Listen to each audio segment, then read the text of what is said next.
always on the go, but the day just won't be one without your Hollywood fix. Let Golden State Media Concepts Entertainment Podcast take care of that. An all-inclusive look of pop culture.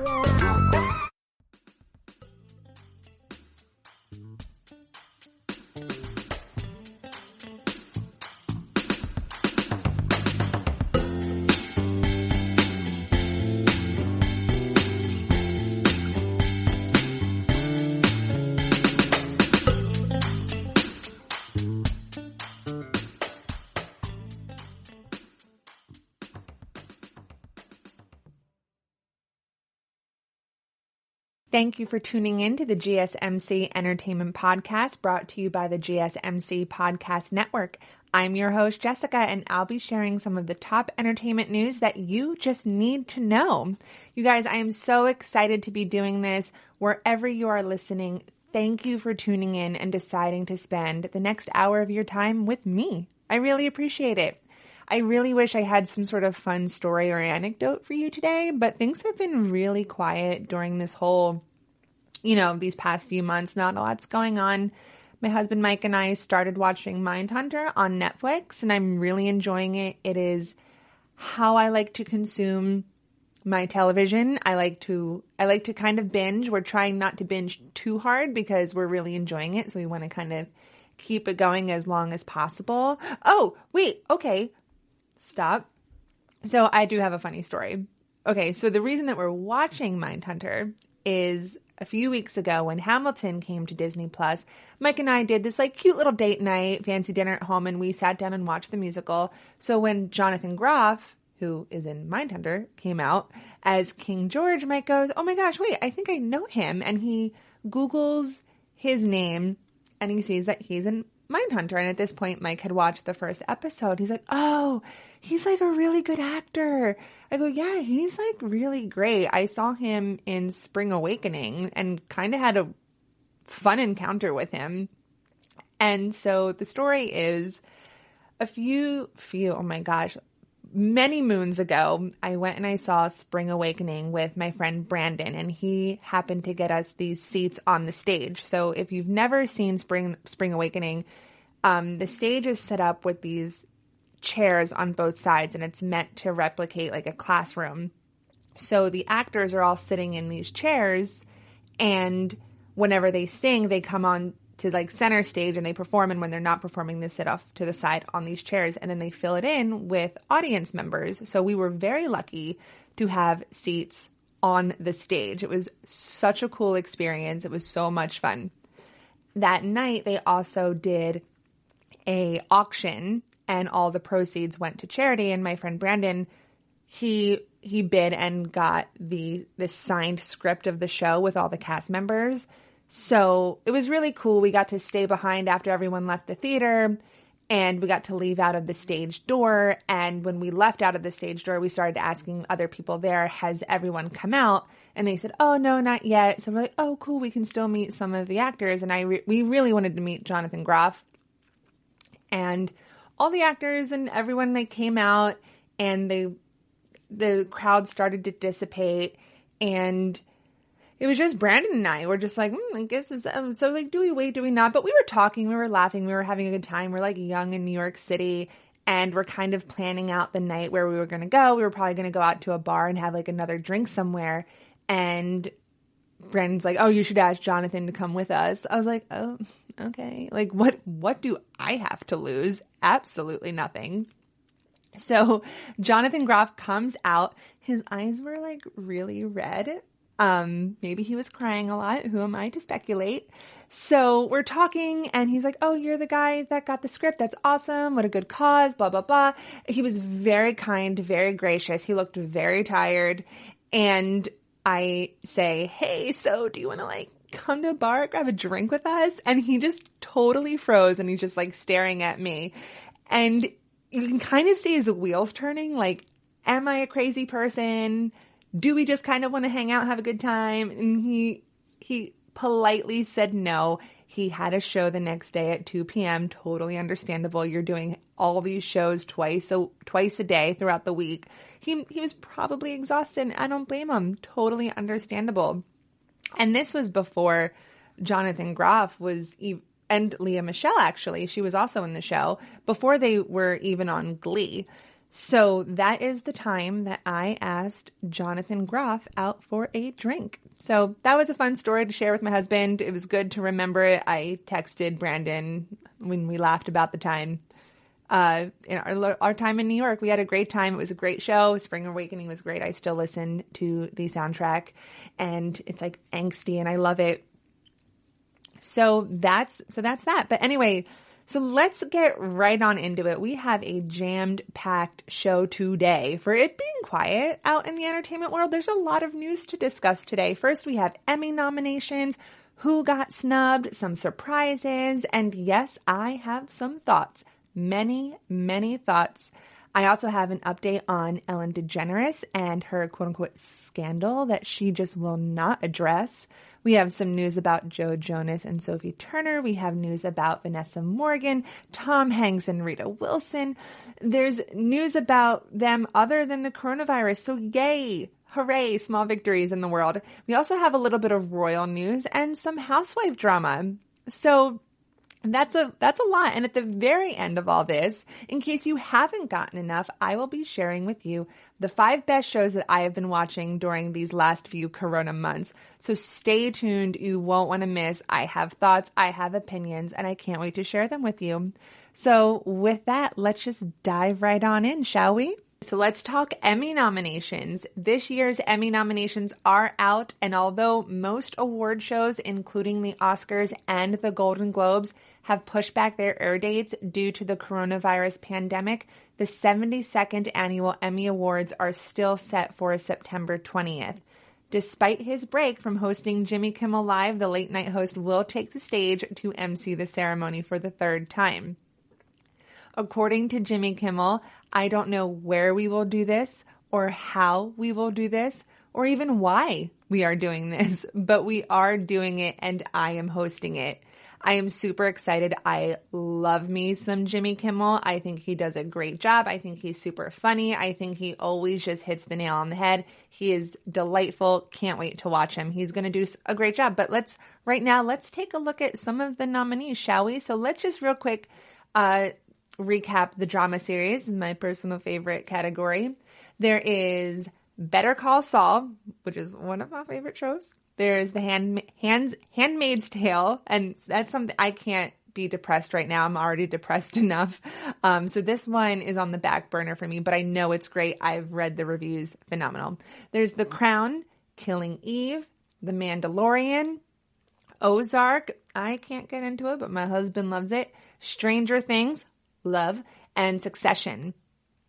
And for comedy series, my second favorite category, we have Insecure, Curb Your Enthusiasm, Dead to Me, The Good Place, The Kominsky Method, The Marvelous Mrs. Maisel, Schitt's Creek, and What We Do in the Shadows.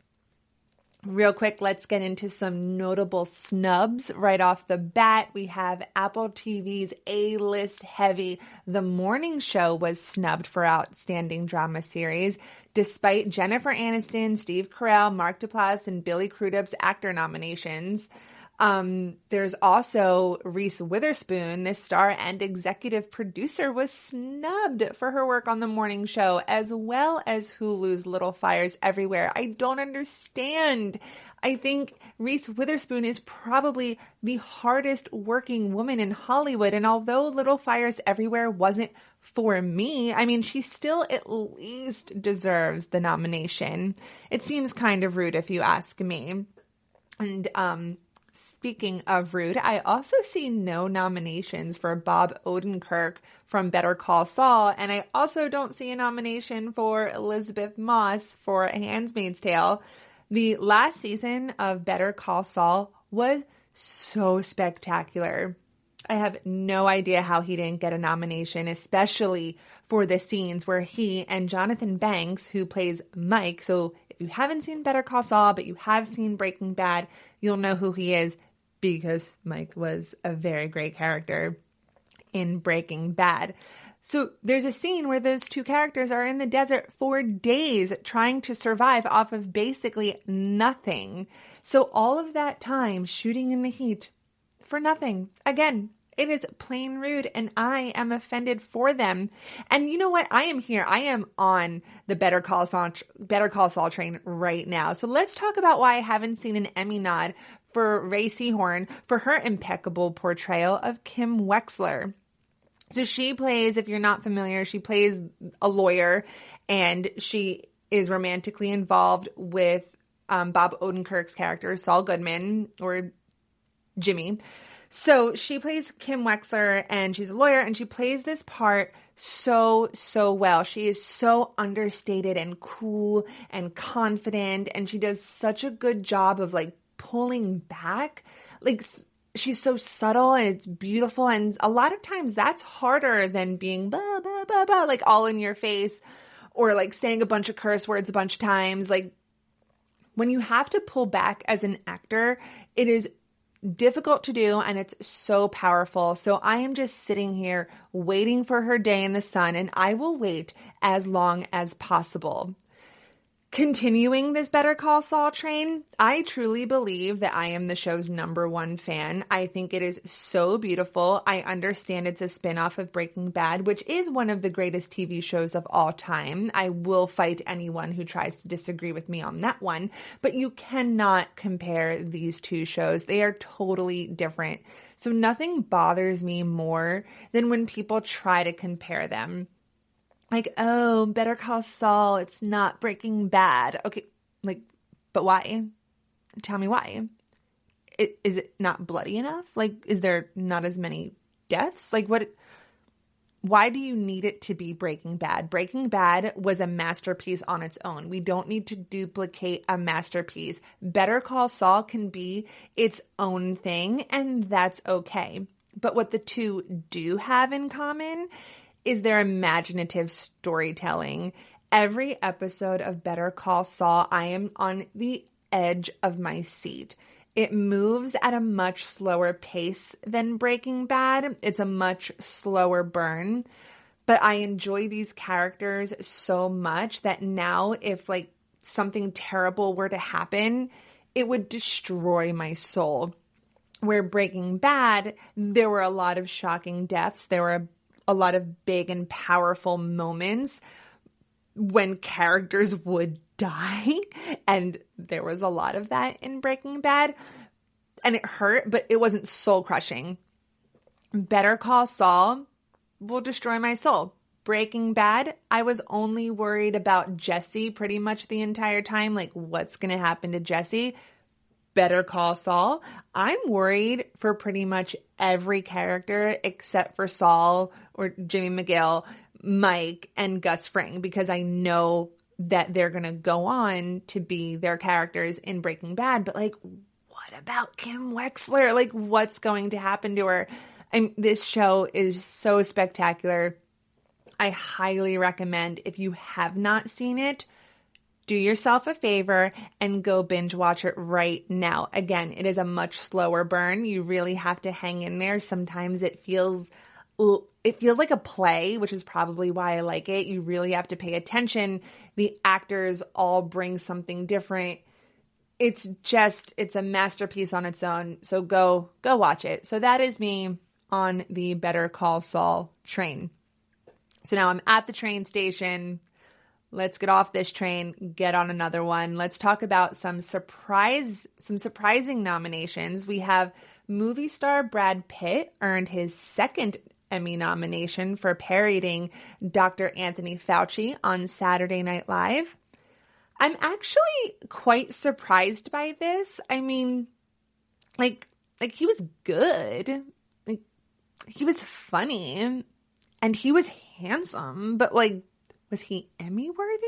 I'm not entirely convinced. I think that Harry Styles was much funnier on SNL. I watched that episode by mistake, and Harry Styles had me rolling with laughter. But sure, yeah, give the Emmy nod to Brad Pitt. That's cool. That's cool. Do I think it's a little nod to the current climate in the United States right now? Yes, I do. So that's my take. That's my take on that. Another fun surprise, and this is good. It's the Television Academy finally showed some love to two very often overlooked actors in their final seasons. I'm talking The Good Place's Darcy Darden and Schitt's Creek Annie Murphy. Now, in this category, I do lean towards Annie Murphy as Alexis on Schitt's Creek. The entire cast of Schitt's Creek, I think, is absolute perfection. If you were to change anything, the show just would not be the same. It's brilliantly cast. So her role as Alexis is just incredibly iconic. There are so many memes. There's so many TikToks. Like, people imitate her on the day-to-day. So when your performance is cemented into pop culture like that, you have done something so rare and so perfect. I think she deserves it. It's her last chance for this role. I mean, if I get like a drink or two in me, sometimes I turn into Alexis. I really enjoy what Annie has done with that character. So for those reasons, I'm rooting for her. Everyone else, again, fantastic. I have nothing against it, but I think it's just time. Again, she cemented her place in pop culture, and for that, it should be hers. But others in the category of supporting actress in a comedy is Betty Gilpin from Glow. We have Yvonne Orji from Insecure. We have Cecily Strong from Saturday Night Live. Oh my goodness, I cannot talk. We also have Kate McKinnon from Saturday Night Live. I mean, she's fantastic. She is. But I'm still giving it to Annie Murphy. We have Alex Borstein from The Marvelous Mrs. Maisel and Maren Hinkle from also The Marvelous Mrs. Maisel. So congratulations to all of the nominees. I don't know where you will be celebrating this year, but celebrating you shall be doing.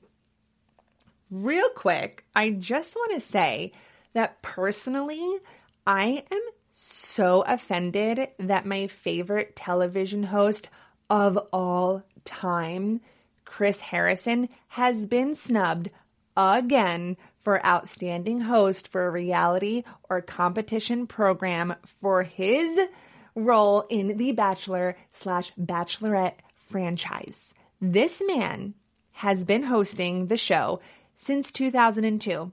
I'll say it again. He's been hosting the show since 2002. The man has been bringing love and drama into our homes for almost 20 years, and he's yet to be nominated for an Emmy. Like, come on. This show has had a huge impact on pop culture. I mean, it is known that if you go on this show, you're probably going to get an Instagram career. You're probably now going to get something with TikTok. I mean, you go from obscurity to just boom, influencer, just like that. You are in interviews. You are just everywhere. I mean, it's so ingrained in society. We have conversations about it. Like, when are we getting our first Black Bachelor? Which we're getting with Mike Johnson. Like, when Rachel Lindsay became the Bachelorette, like, it was a big deal. Like, every move that this show makes is a big deal in society. So snubbing Chris Harrison as the host, he's also a producer of the show, is just rude. And I am not here for it. So you get your act together, Television Academy. Snap, snap. Let's go. Like, I can't be bothered with this anymore. You are wasting my time. You are wasting his time. Give the man his Emmy. He deserves it. So that is what I have to say about that. Just wait until The Bachelor, it's going to be The Bachelorette comes out, because I will have thoughts and I cannot wait to share them. But anyway, that is for a podcast of another day. Let's move forward. So I am sure in the next few days, we're going to start to see some reactions from our favorite celebrities. I know one of mine, Daniel Levy, announced his shock and speechlessness on Twitter after finding out that his show, Schitt's Creek, is nominated for a total of 15 awards. So that is so exciting. Congratulations. Everyone who worked on the show, just Yay. Y'all did a great job. I'm very sad that it ended, but I'm rooting for you. Know that I am. So stay tuned. I'm going to talk about Ellen DeGeneres and why I don't think that she is much of a dancer in real life. See what I did there? That was a little David Schitt's Creek. What are we going to do about that? Anyway, we also have some royal news, some baby news, some divorce news, maybe some reality TV news / drama. I don't know if it's news, but it's definitely drama. And then we're going to end with some of my favorite TV shows that I have been watching during these corona-filled months. And I don't want you to miss it. Guys, stay tuned.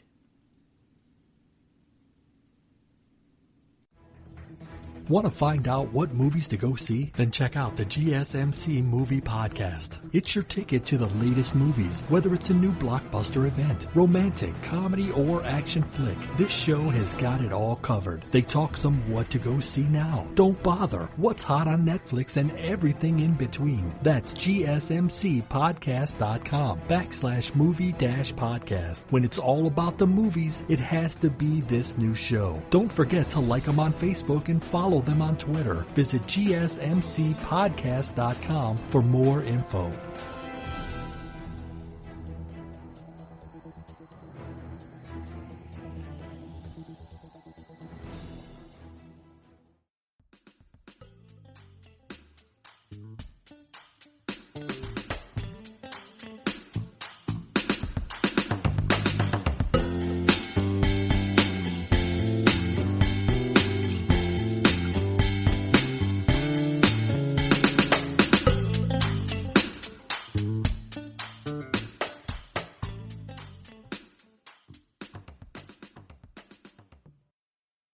And welcome back. I hope you didn't miss me too much. We still have a lot of show for you.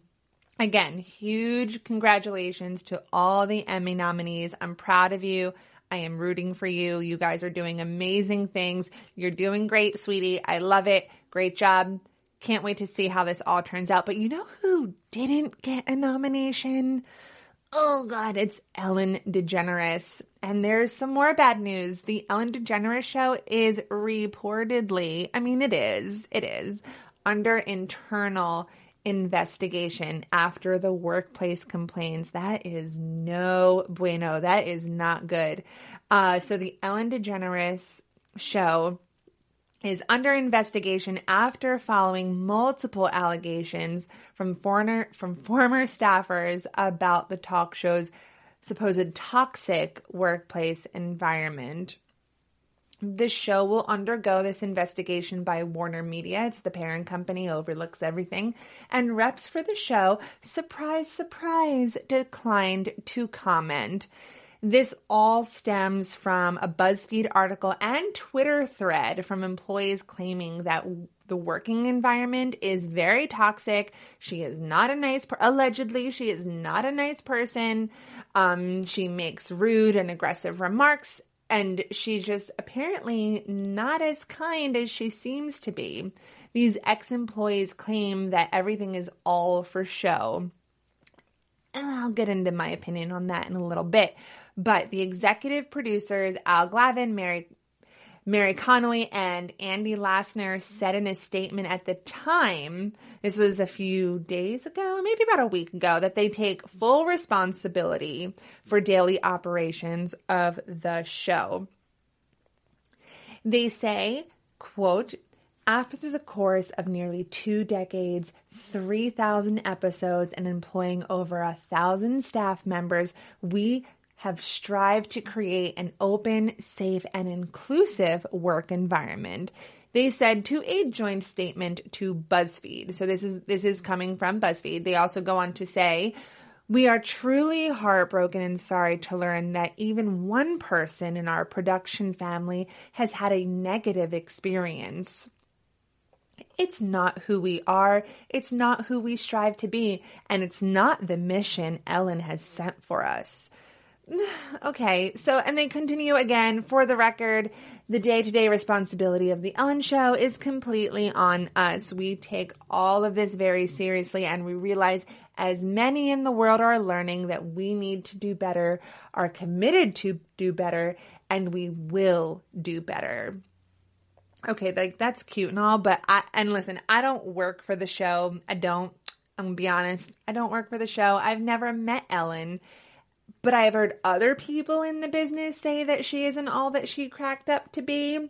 And I'm not here to pass judgments. I just know what I'm told. And this isn't a secret. I'm getting my information from another podcast that I listen to, someone who is in the business, whose opinion I trust. I'm not going to name names right now, but the podcast exists and I listen to it. And that's how I'm getting this information. So, for example, this person says that she projects this whole, like, good vibes idea, and she's like this dancing queen. But when you see her at parties or any sort of, like, celebrity gatherings, she's not dancing. And so it makes you question, like, is the whole dancing thing fake? Is it for show? Like, oh, so you're not a dancer. You don't like... And so... when the Ellen Show first came out, like, her dancing in the audience was, like, such a big deal. It's like, oh, look at her. She's like everybody else. She's, like, dancing to feel good, and she's dancing with people. But when you're not like that off camera, then all of a sudden everything that you do on camera becomes very disingenuous. On moving forward, too, on that note, Ellen has not addressed these rumors. She has been keeping rather quiet, and some may say that her silence is deafening. But if you were in the middle of this big controversy, wouldn't you want to, like, say something? Like, literally anything. Anything would be great. Anything. But she hasn't, and that's a little off-putting. So I'm not here to accuse Ellen, but I am saying that when there's smoke, there's usually fire. So that is that on the whole Ellen DeGeneres thing. I'm very curious to see how this all turns out. I don't know if this investigation is kind of just for show, like Warner is just being like, oh, we're doing this because there's so many allegations, but they're not going to find anything. I mean, like, how do you prove it? Ellen's not going to come out and say, yeah, I'm rude. Like, that's not going to happen. So I am really curious to see how this is all quote unquote resolved. I don't know how resolved it's going to be. So that's my 2 cents on that. Okay, so let's move on to some more fun news about people that are actually very well liked in Hollywood. I am talking Tom Hanks and Rita Wilson. They have both been a little scrutinized in the media lately for being in Greece. It looks like they're vacationing, having a great time. People are wondering, hey, why are you in Greece when there's this whole COVID pandemic and you both had it? Like, why are you traveling? Well, guess what? They are now Greek citizens, so congratulations to them. The two shared on Instagram pictures of them and their new and very useful passports while standing next to the country's prime minister. The couple and their children became honorary Greek citizens last year after officials highlighted Hanks's role in helping raise awareness about the 2018 fires that devastated areas near Athens, and it claimed the lives of over 100 people. So Tom and Rita have been very active in the Greek community. Rita Wilson, who is part Greek, and Hanks, a Greek Orthodox convert, have both been spotted on vacations in Greece, and they also own a property on an island in, oh my goodness, forgive me, Antiparos? I'm probably butchering that, but good for them. So Hanks told reporters at the 2020 Golden Globes Awards this year that Greece is heaven. He says, I have been around the world.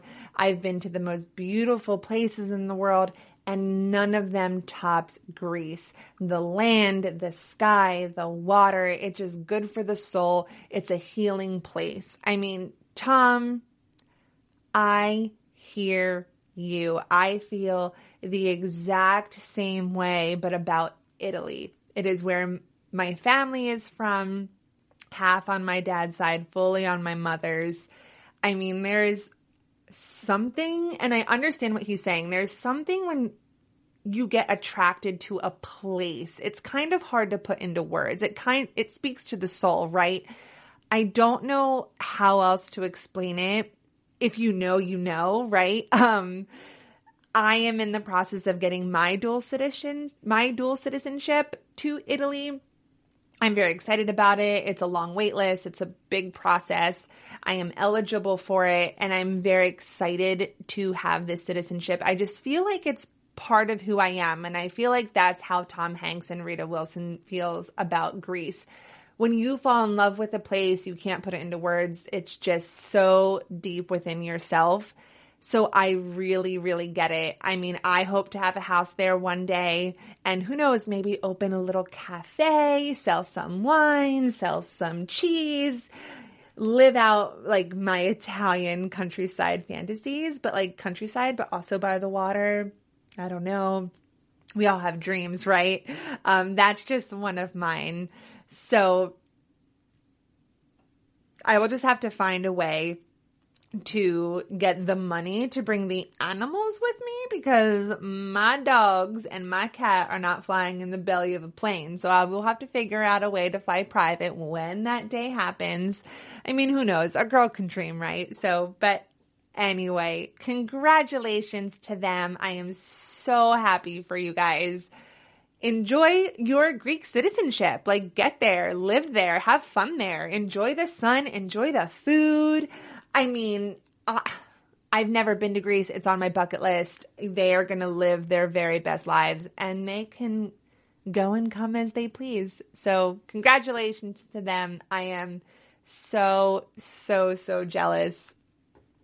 Moving forward real quick, before we finish this segment out, I just want to say a huge congratulations to Sophie Turner and Joe Jonas. They are officially parents. The two recently welcomed their beautiful baby girl into this world. Her name is Willa, and they couldn't be more delighted. I don't blame them. I love the name Willa, by the way. I don't know about any of you, but when I think of Willa, I think of like Willa Ford and I want to be bad. Oh my gosh, that was terrible. I'm so sorry. I will never do that again. But I just like think about that song, and as like a preteen or like teenager, it was just so empowering, even though I had no idea like what bad even meant.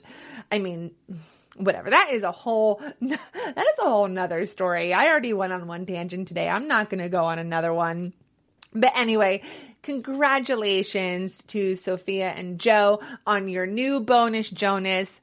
That is so beautiful. The best of luck to you with a newborn. I'm hoping that during these Corona times, you have all the time in the world to spend with your newborn. Hopefully you both don't have to feel like you have to go to work. You can just stay home and enjoy every beautiful moment. Again, congratulations to the two of you. We're going to take a quick break. We have discussed so much so far, and we still have so much to discuss. So we talked Emmy nominations. I kind of went on a Better Call Saul rant. Now I want to re-binge watch the show. We talked about Ellen DeGeneres. I mean, we'll probably end up talking about her again, but whatever. We also talked about how great it is for Tom Hanks and Rita Wilson. Congratulations again to Sophia Turner and Joe Jonas. When we come back, we have more news. Can you believe it? It's true. So we're going to be talking about Vanessa Morgan. Like, what happened in the last few days?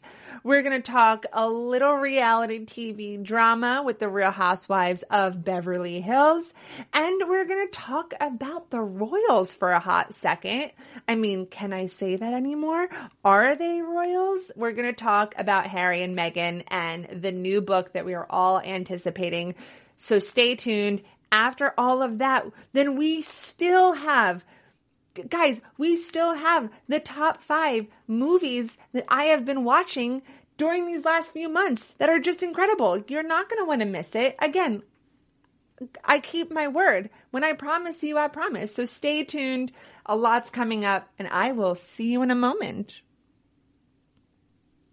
Tired of searching the vast jungle of podcasts? Now listen close and hear this out.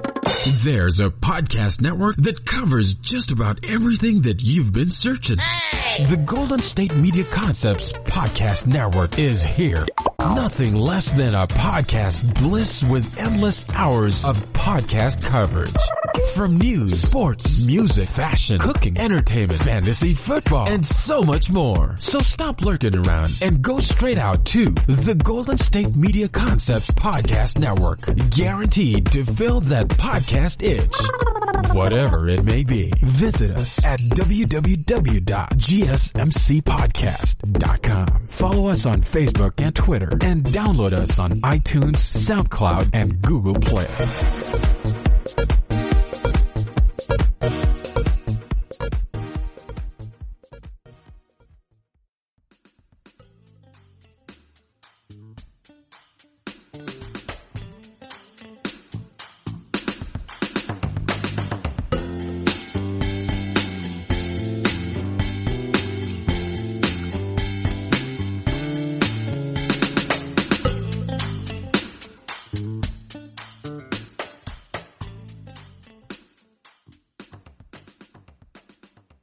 Welcome back, my friends. I have missed you all. Like I said, this was a crazy jam-packed show. We are still not done. Can you even believe?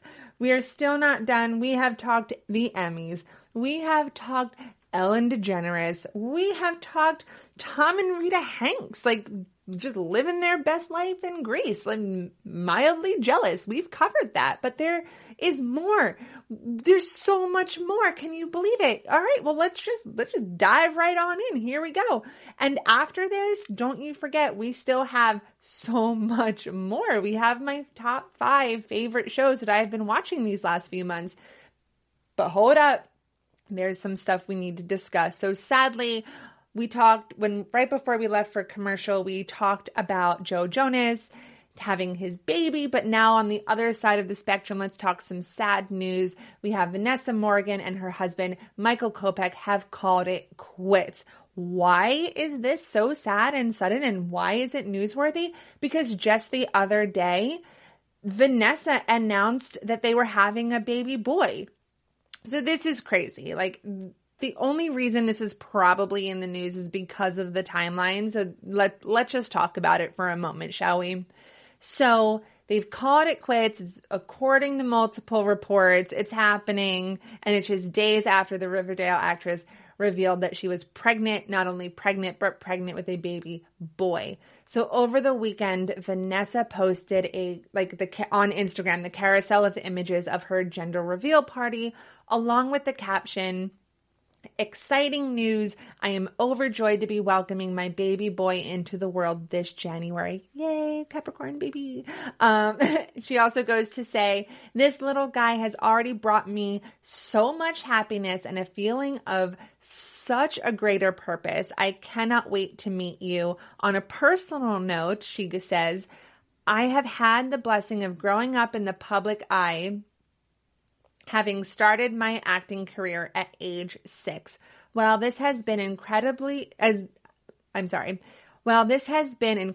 for me, I am very much looking forward to giving this little guy some room to grow up outside of the public eye until he tells me otherwise." So a lot of people have speculated about this when this came out. At this point, time of recording, I would say 4 or 5 days ago. So she writes this caption and she posts this picture, and her husband, Michael, is nowhere to be seen and he is nowhere to be mentioned. So a lot of fans started going, this is kind of weird. She, most of the time, and not all, but most, I don't want that to be a fully blanketed statement, But most of the times when celebrity couples post something this big about their pregnancy, they use more pronouns of like we and us. But she kept using, I am just so happy. I cannot wait to meet you. This has been an incredible journey for me. She doesn't include her husband in any of that caption. We also know that earlier this month, Michael opted out of returning to the Chicago White Sox for the 2020 baseball season for, quote, personal reasons. The athlete also missed the team's summer training workouts, which began July 3rd. So there's a lot to speculate here. It's kind of crazy that it's happening so quickly. And you know that the fans have the ability to pick up on pretty much anything.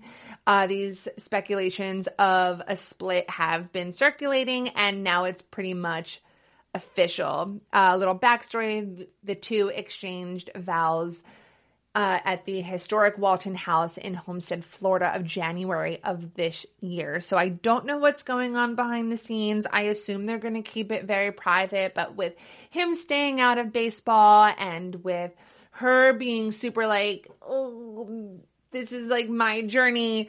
I assume a lot is going on between the two of them, and I hope that the two of them can co-parent together. I know co-parent is like the new thing. A lot of people in Hollywood too, seem to be able to do that very successfully. So I am hoping the best for the two of them. I really am, especially bringing a precious little baby boy into the world. And you know, I love a January baby. I'm a January baby. It is pretty terrible to be a January baby, but congratulations. I think it's great that they're having a baby, but not congratulations on the divorce. I hope they are able to work everything out, if not for themselves, but for the sake of the child. So moving on, we have some reality TV drama. I mean, because why not? I love reality TV, so I have to talk about it. Brandi Glanville is bringing the receipts. Yes, she is. The Real Housewives of Beverly Hills star is sticking to her guns in her rumored hookup with co-star Denise Richards, and she has the text messages to prove it. So you can go on her Twitter account where she is very, very vocal. So in a series of tweets, Glanville shared screenshots between the two of them. So Denise allegedly writes, Patrick is staying in the main hotel. There's a room next to him if you want your own. Or I am in the cottage and you're welcome to stay with me to save money. Brandi responds, I can sleep on your couch if that's cool with you. My producer is paying my flight and rental car. We will have fun. Excited. Heading to my therapist. Kiss emoji. I will let you know when everything is booked. To which Denise responds, okay, sounds good. I'll have them bring a bed in the big room. So Richards maintains that she did not have an affair with Brandi, even though that there is some weird consistency, but she just is still saying it never happens. Glanville is sticking to her guns with the phrase that she always uses, I am not lying. It's something that she says a lot. I don't know who you believe. I like Brandi as a character, right? I like her as this character that stands in the Bravo universe. I think she's fun to watch on Real Housewives of Beverly Hills, but do I trust her? No, I don't. And even years ago when she had her falling out with Lisa Vanderpump, I was team Vanderpump, and I still am, and I'll explain that later. But I feel Brandi just always seems to want some sort of drama. I mean, when we first met her at the game night and she met Kim Richards, I mean, it was just wild, and she would not let the Kim Richards things go. She's like, I'm not lying. She's on drugs, blah, blah, blah. She just kept it, and she was like a bee, and she just kept stinging and stinging and stinging on the side. But it was entertaining. But was it useful information? No. And then years down the road, she becomes best friends with Kim.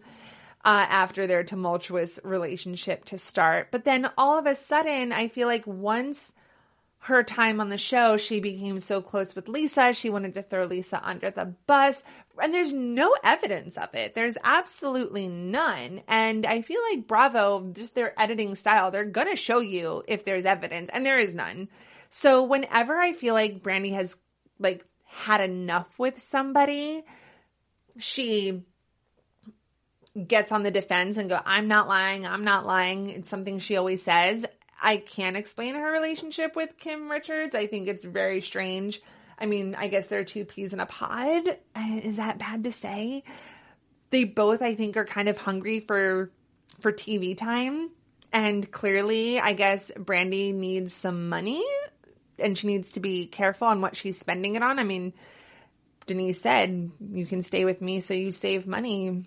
Well, it's not the lifestyle that you're really portraying. Whatever, you can come after me for that. But so the texts are nothing special at the end of the day. I don't know why Brandi felt the need to post any of this. It doesn't prove her point at all. I do, again, think that she is vying for attention, and I think she wants to become a main cast member again. So just do it. Whatever. She's fun to watch. Sometimes I like getting annoyed when I watch TV. Or just throw her on.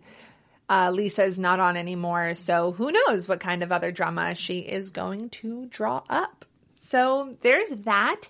And real quick, let's get into some quote-unquote royal news, because they're not so much royal anymore. Let's talk about Prince Harry and his secret Instagram account.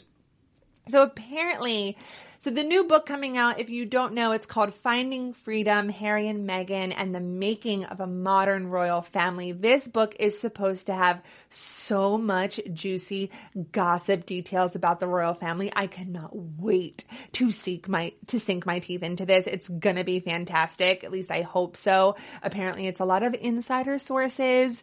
So I cannot wait to read this. It comes out, I believe, August 11th. I will double check that for you. But yes, I believe it's August 11th. But anyway, let's just move forward. So when Harry met Meghan, he used the Instagram handle. It's like Dead Mouse, right? You know, it's MAU5. So he used the handle Spiky Mouse. So Spiky and then MAU5 in honor of the Canadian DJ Dead Mouse. And the nickname was given to him by his bodyguards. So he used that account to kind of keep in touch with Meghan Markle. The account has since been deleted after their relationship went public. Again, I am so excited for this book. I do love the royals. I can't really explain why. Maybe I sat and thought about this the other day. Maybe it's because when Princess Diana died, I was at a very young and an impressionable age, and I was fascinated. I would be in the grocery store with my mom, and I would like pull out the tabloids reading about it, and I was just fascinated. I don't know if I was fascinated by tabloids or if I was fascinated about Princess Di, but here we are. So that's for a psychologist to figure out. So I love everything royal. When Prince William and Kate Middleton got married, I had a geology final the next day. Yes, you heard that right. Geology. I studied.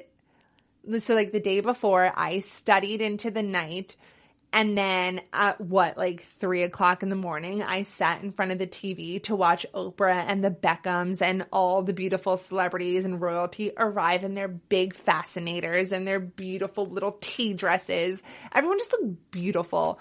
My professor knew about this, and he proceeded to make fun of me for it, but I know you're all curious. I passed. I got an A. Your girl was good at geology. So when Harry and Meghan got married, I took a nap. I woke up. I left my husband in bed. I popped some Prosecco, curled up on the couch with Francesco, my cat, and it was fabulous. I had a wonderful, wonderful early morning. I love watching history being made. And Harry and Meghan continue to make history by essentially abandoning the royal family. I want to get into this topic a lot deeper. I really do. But I want to save all of that and my royal opinions until August. Again, I'm pretty positive it is on the 11th. So maybe like a week after. Give me some time to read the book. I'll digest everything, kind of ruminate with all of my thoughts. And I will give you all of my thoughts about the royals when that comes out. So, but yes, tidbits about the book are coming out. I love it. Mwah. Chef's kiss. I am salivating. I cannot wait to have thoughts. So, all right. So that's kind of it with the celebrity news. I mean, my goodness, we had a lot. We did a lot. We talked about a lot. So let's move on. We're going to talk about the top 5 shows and movies that I have been watching during these Corona months. I hope you enjoyed everything about the Emmys and all the subsequent news that followed that. So one more quick break. We will be right back. Please don't go anywhere. Golden State Media Concepts bring you Book Review Podcast, a haven for bookworms of all ages and the widest genres, from mystery to memoirs, romance to comedy, fantasy to sci-fi. If you love to read, this is the podcast for you. It's the Golden State Media Concepts Book Review Podcast.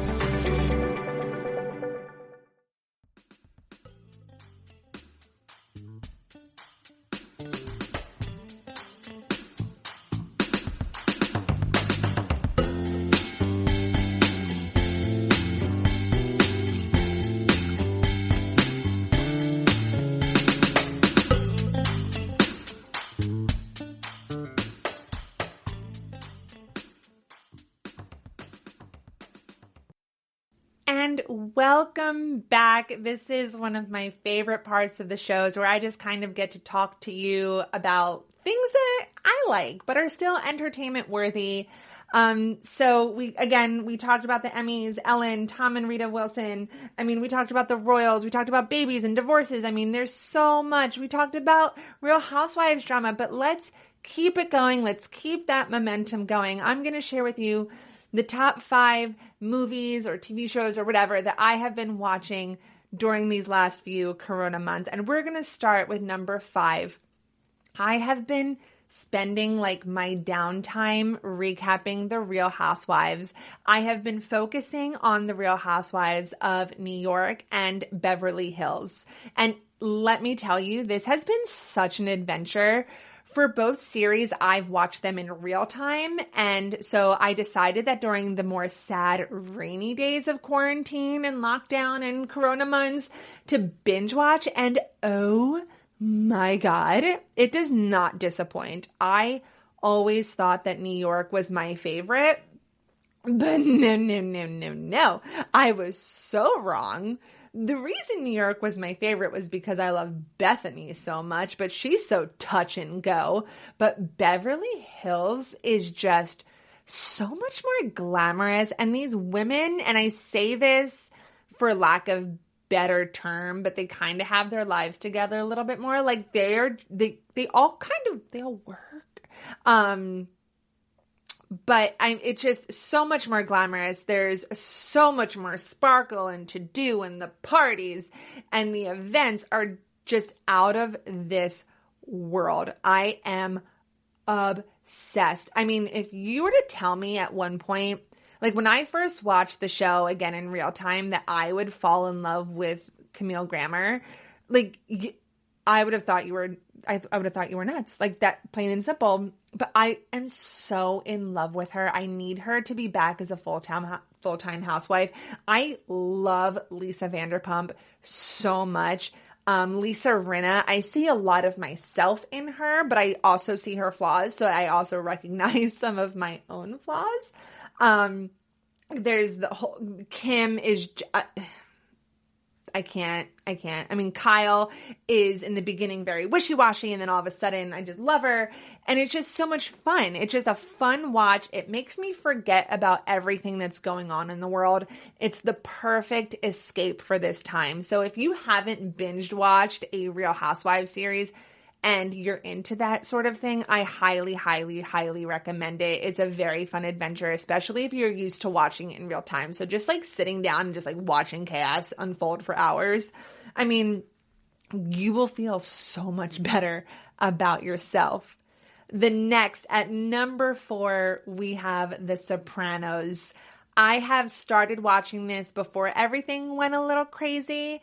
But then we rewatched and then binged once everything just became out of our hands. I never watched the series on TV when it was on HBO because we never had HBO growing up. But this is an excellent, excellent series. I have read many reports that The Sopranos streaming during the quarantine months were just through the roof. Something about the quarantine really revitalized people's interests in it, or people wanted to revisit it. But I'm really happy that people are. It is an excellent, excellent TV show, and it really changed the way that we watch TV. I love the character development of the show. The main characters, right? The quick characters kind of disappoint me, but the main characters, again, I really like. And this is probably an unpopular opinion, but my favorite character was Ralph Cifaretto, played by Joe Pantoliano. I'm sorry, I'm probably butchering his last name. I do apologize. But he was such a bad guy, and that's putting it very mildly. Like, I am censoring myself by saying bad guy, and he did some pretty horrific things on the show, but I really, really liked him. I really did. I don't know why. I think it's because Joe did such a phenomenal job as an actor. He was able to really keep this character of Ralph really grounded. So when he was human and you related to him. But then when he was a monster, you were horrified, but you oddly forgot about it when you saw the human side of him. I really wanted to like Christopher. I really, really did. A part of me loved him, but then another part of me really hated him. But that's the point, right? Like, you want to love these bad guys because they do bad things, but then they're also human, so you also like them. It's confusing. It's a roller coaster. I love it. What I find fun about the show is that no one is safe. So be careful when you are attracted to a character. You have no idea what's going to happen to them. So if you haven't watched The Sopranos yet, I highly suggest that you do.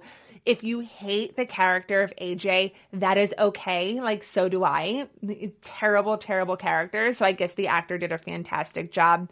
So sit down and revisit it. But quick little story about that is right before the shutdown, Mike and I went to the very first Soprano Con in New Jersey.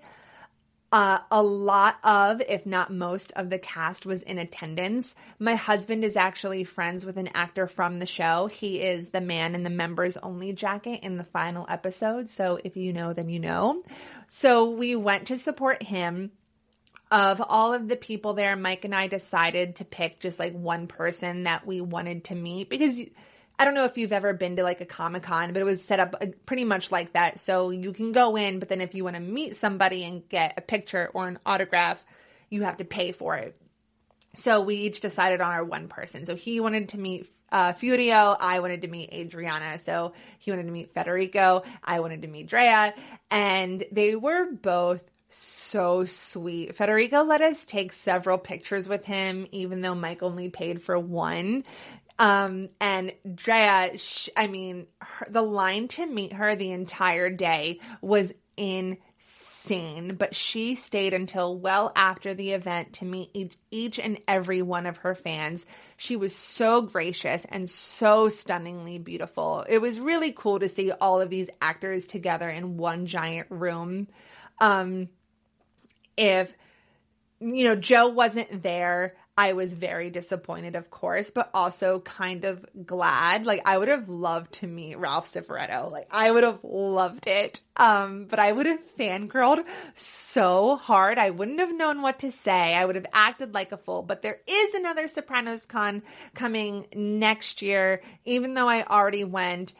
If Joe is there, I will probably go and I will probably meet him, and I will definitely practice everything that I want to say leading up to that. So that is my little rant on The Sopranos. Oh, Ralph Cifaretto, my favorite character.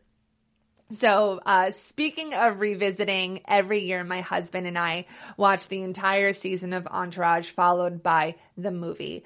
I love this show. It's probably one of my favorite shows. It's a different ride every year when we watch it. So for example, the first time I watched it, E didn't really bother me, but now I hate him. I hate E. I really do. I don't know who I dislike more, E or Vince.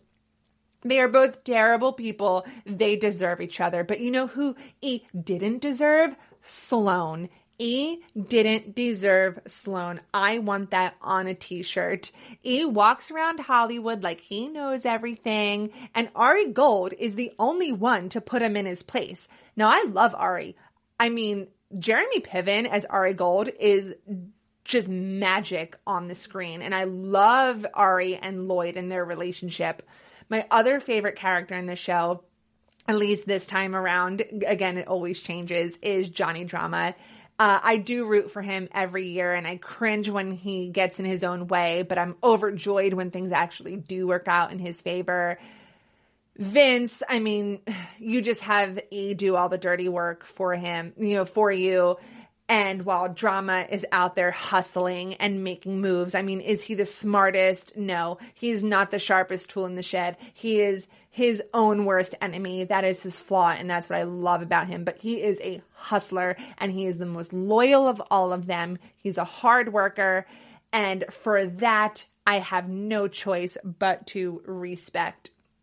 We've also been watching a bunch of documentaries. I mean, we've watched them all. Of course, we watched Tiger King. We watched The Mind of Aaron Hernandez, Jeffrey Epstein, Filthy Rich, Abducted in Plain Sight, McMillions, David Foster, Off the Record.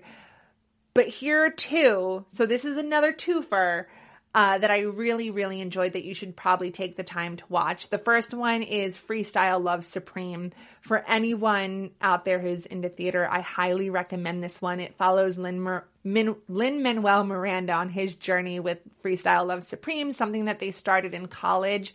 It's always been a part of his career, even during In the Heights and Hamilton. It's a wonderfully done documentary. It's one that stayed with me after I watched. It shows how hard work really, really does pay off, and it shows the loyalty among friends over the years. It's beautiful, it's funny, it's inspiring, and it's not long. It's one episode. You can watch it in one sitting. I really, really recommend it. The next one is probably my all-time favorite documentary. It is the most mind-blowing thing I've ever seen, and I've seen a bunch of these documentaries. This one no one is really talking about, so I'm going to talk about it. It is called The Queen of Versailles. It's a little older. It came out in 2012. This documentary is by Lauren Greenfield, and the film depicts Jackie and David Siegel. David Siegel is the owner of Westgate Resorts. If you don't know what Westgate is, it is a timeshare. So they are located in, say, like Orlando, Florida and Las Vegas. And it depicts their life. So they went in to filming this, and they're building this private residence, this giant home, and it's built to mimic Versailles in France. It's one of the largest and most expensive single-family houses in the United States. And then suddenly, during filming, the United States economy is hit, and it declines. No one saw this happening. It wasn't what the documentary was supposed to be about. So it starts as one thing, it ends in something else. It is a fascinating story. So if you like Schitt's Creek and you like watching a wealthy family who suddenly has nothing, then you will enjoy this. Jackie cannot stop spending. The kids don't know what it means to feed their pets. David gets mad when too many lights are left on in the house. It's a story that your eyes will just be wide open the entire time. So fun fact, because I always have to have a fun fact, is that growing up, my family, we owned a Westgate timeshare. So when Mike and I first started dating, I took him to Westgate. And after our first day, we stepped into the room. I was like, oh, what should we watch tonight? I was like, I know, we should watch Queen of Versailles. And I didn't tell him about it. So he is watching this unfold while we're laying like in their property. It was wild. We had a good laugh. Who knows? Maybe growing up, my family owning that timeshare bought like a single tile in Versailles. I'll never know. But it is a fascinating watch. Again, I highly, highly, highly recommend it. No one's talking about it, but I am, so go watch. And number one, what everyone should watch if you haven't already, and if you have watched, I just say go rewatch it. It's what saved me during these last few months, and that is Hamilton. It took over TikTok. It's been all over the news. Theater fans rejoice that they finally have access to the musical. This was my favorite watch this year. My husband wanted to get me tickets for the show several years ago for Christmas, but the price per ticket was astronomical. But when it came out on Disney Plus, I decided to watch the first few minutes in the morning while I was having my coffee, and I ended up watching the entire first act, and I was blown away. I forced myself to stop, and that night my husband sat down and we watched it. We laughed, we cried. It was better than Cats. Lin-Manuel Miranda just blew us away. He has worked on this musical for so many years, and his hard work really did just pay off in the end. I mean, what an amazing feat. This musical is historic. He has cemented his role in the musical theater world. If you have not watched this, please, please, please do so. It is not just for musical theater fans. Anyone can watch, and you will probably end up crying at some point. I have seen it several times, and I still get emotional. The lyrics are creative. The stage direction is flawless. The choreography is just next level. I mean, in the sequence of Helpless and Satisfied is so incredible and mind-blowing. You'll have to watch it several times to catch all of the details. And that is just what's beautiful about musical theater. And I'm so happy that everyone can access this at home. Again, Jonathan Groff, as I talked from the beginning, is King George, and he's just all sorts of hilarious. He's my husband's favorite character. Everyone involved in this production should be so proud. And honestly, now that I'm talking about it, I'm probably going to go watch it once I'm done recording. So there you have it, guys. What an episode. An hour is done just like that. Oh, my friends, that concludes the podcast. We touched on a lot of topics today. We talked Emmy nominations. We talked a new bonus Jonas. We talked Ellen DeGeneres, as well as Tom Hanks and Rita Wilson. I mean, it was a lot. Real Housewives drama? What? I mean, I really want to thank all of you for tuning in and deciding to spend some time with me. It really, really does mean the world to me. So, until next time, thank you for listening to the GSMC Entertainment Podcast brought to you by the GSMC Podcast Network. I would like to ask that you please remember to subscribe to the show and write a beautiful, glowing review. It really helps us out. Also, if you can please follow us on Facebook, Twitter, and Instagram, I'd really appreciate it. Thank you, and have a good night. Bye.